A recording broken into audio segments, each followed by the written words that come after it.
Hola, and welcome once again to the Schaefer Small Engine Shop and Two-Car Garage. Now you're going to think I've lost my mind, but I'm still working on something with a motor. But in this case, it's a real motor. It's a battery-powered Ryobi pole saw. And it had some issues, and I had to do quite a bit of troubleshooting on it. It's kind of like working on a plumbing project in your house. You go to do something that's fairly simple, maybe replace a trap under a sink, and then everything that attaches to the trap, it's rotten and it doesn't work either. So you get involved and it goes on and on and on. Now, this contraption is not quite that bad, but it's very similar. I'll bring you in, show you what I did, and we'll see where we are.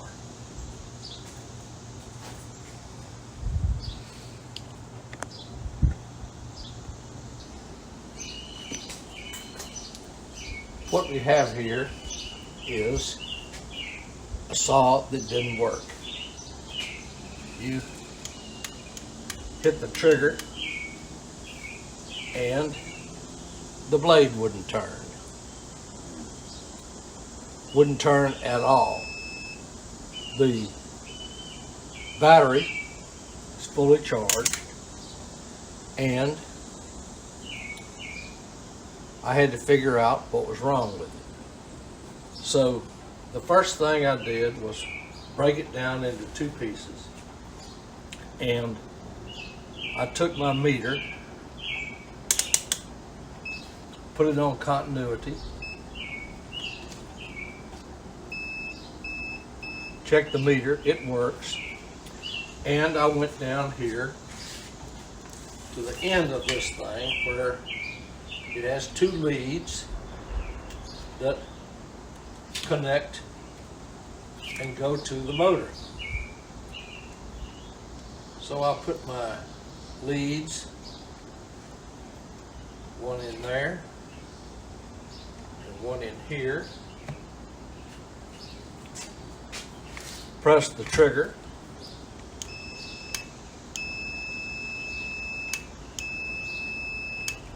Well, you can see it's working now, but when I did it, I got nothing. Zero. No voltage down there. So I disassembled it, took it all apart, and it was a trigger mechanism. This is the old trigger mechanism. Now, I've already put the new trigger in it. That was part one of the problem. Now we're on to part two of the problem. And to Ryobi's credit, this little trigger switch was readily available and pretty cheap. Sometimes the shipping is more than the part, but Ryobi parts are readily available. So I got the new switch in, and this is the old switch. We're gonna do this and this, so I don't have to switch these leads. And we'll press the switch.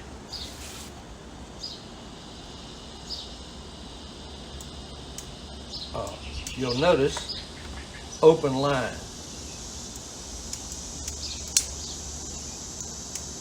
Nothing is passing through this switch.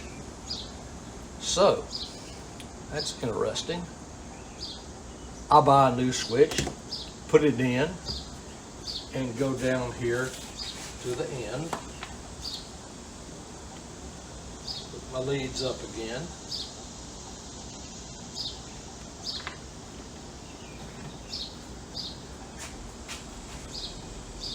and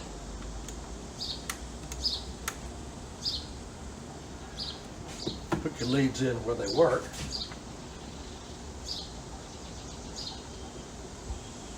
Making good contact. Oh.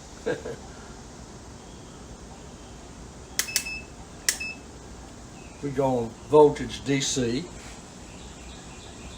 These are all millivolts, that's nothing. Hit the switch, and we've got 18.71 volts. 18 volt battery. The battery is fully charged.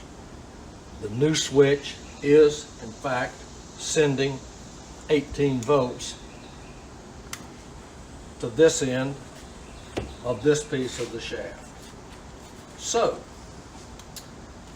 then I go down to the other end. These two connect like this, screw together.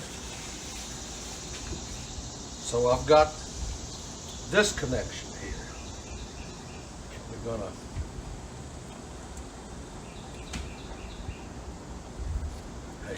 I'm going to switch these leads. Put these alligator clamps on here that I like.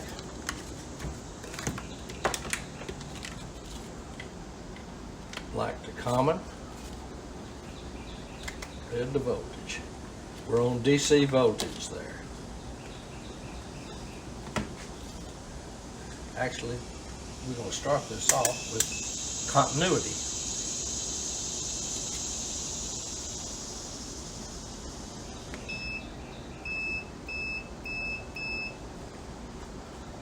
We're going to take our black wire, hook a lead to it, and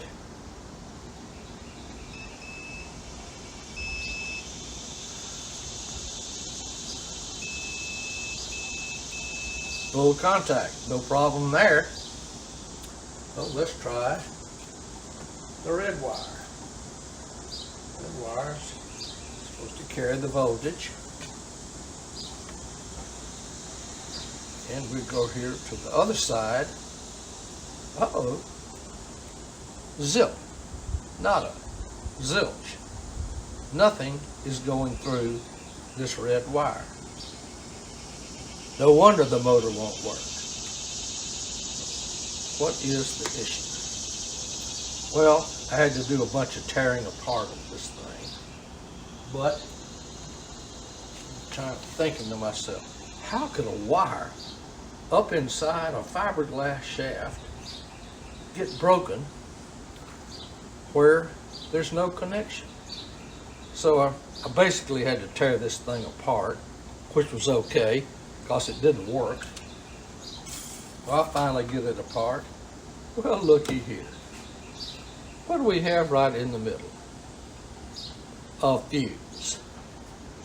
So let's see if the fuse works. That'll go on one side. This goes on the other side.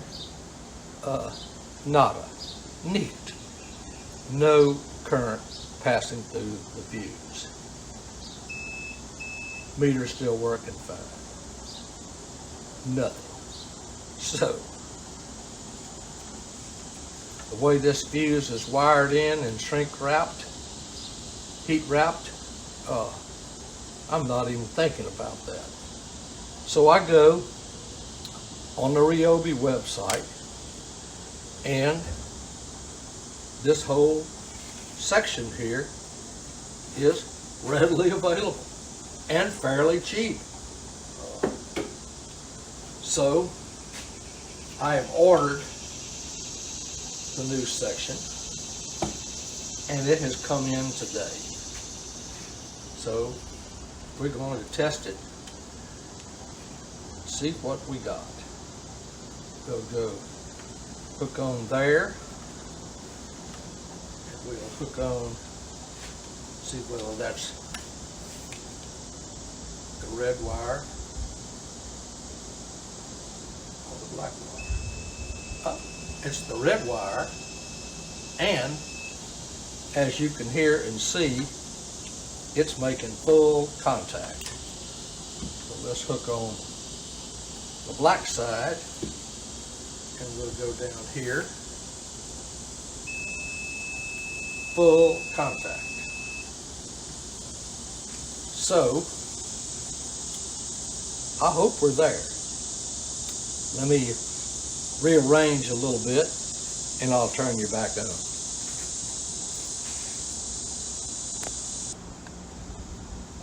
All right. Now, I've gotten the two pieces of the pole assembled. These are the leads that would go to the motor in the saw head. And I've got them connected with these probes. We're on DC voltage. Let's hit the trigger and see if we get our 18 volts. Hello, 18.71. Voltage is going all the way from the battery up here to the engine motor leads in the saw head. So we're making progress. Now let me put the saw head on together and we'll see where we stand.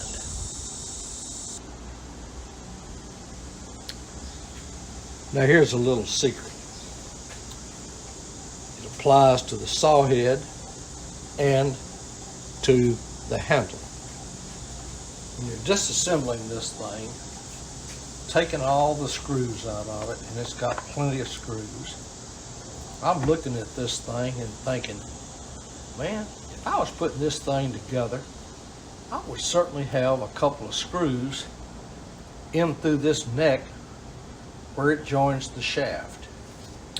And lo and behold, Ryobi thought the same thing, but they're hidden underneath this label, and you figure out that they're there by punching on it.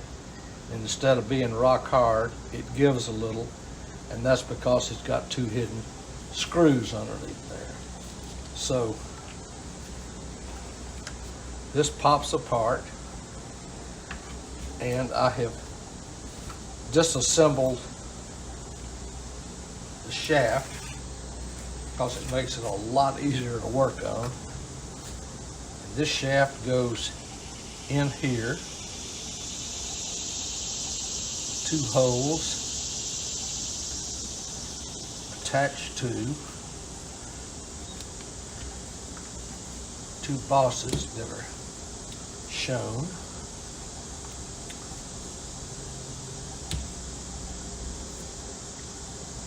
Now, I don't know which way this thing connects.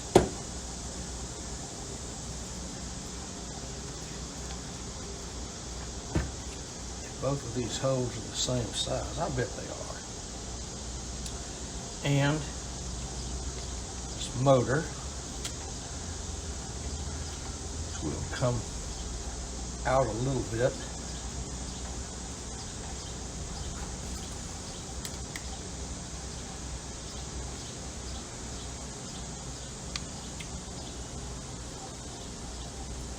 I'm gonna get these leads connected and I'll turn you back on.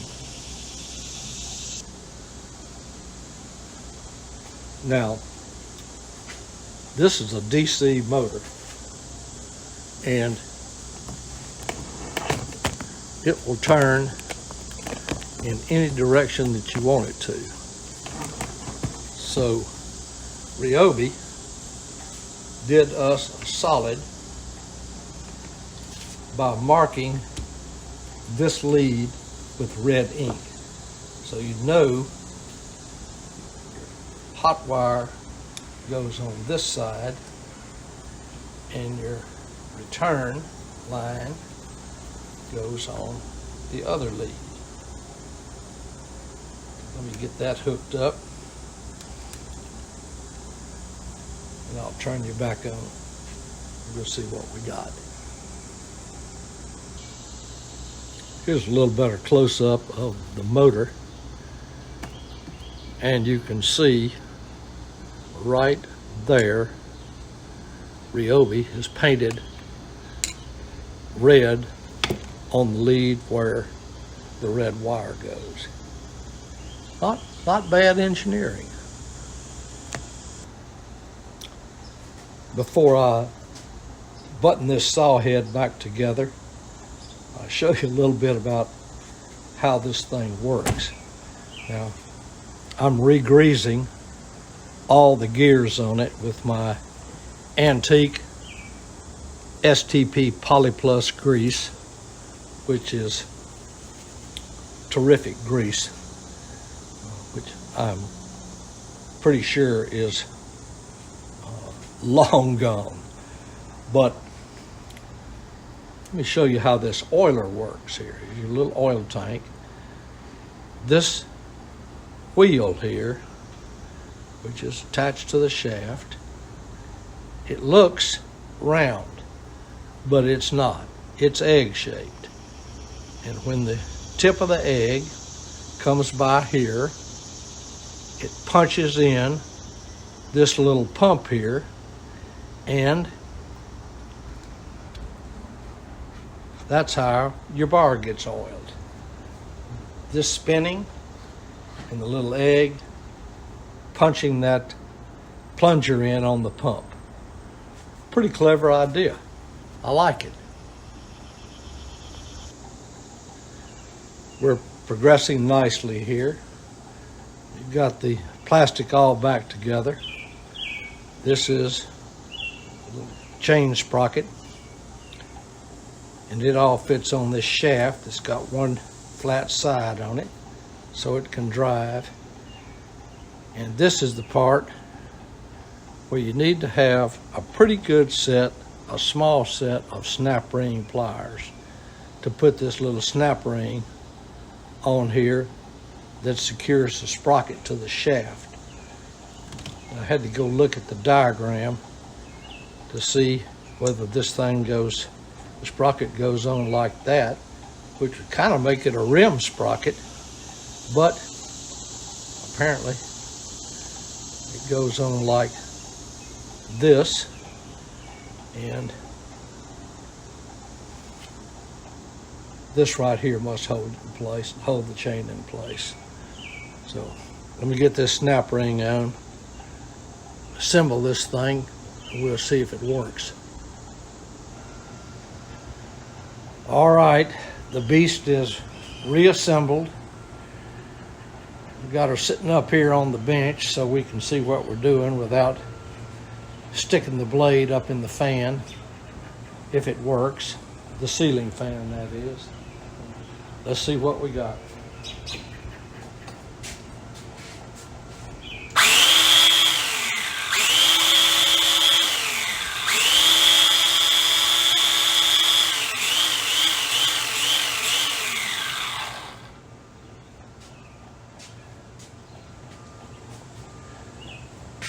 That looks pretty good to me.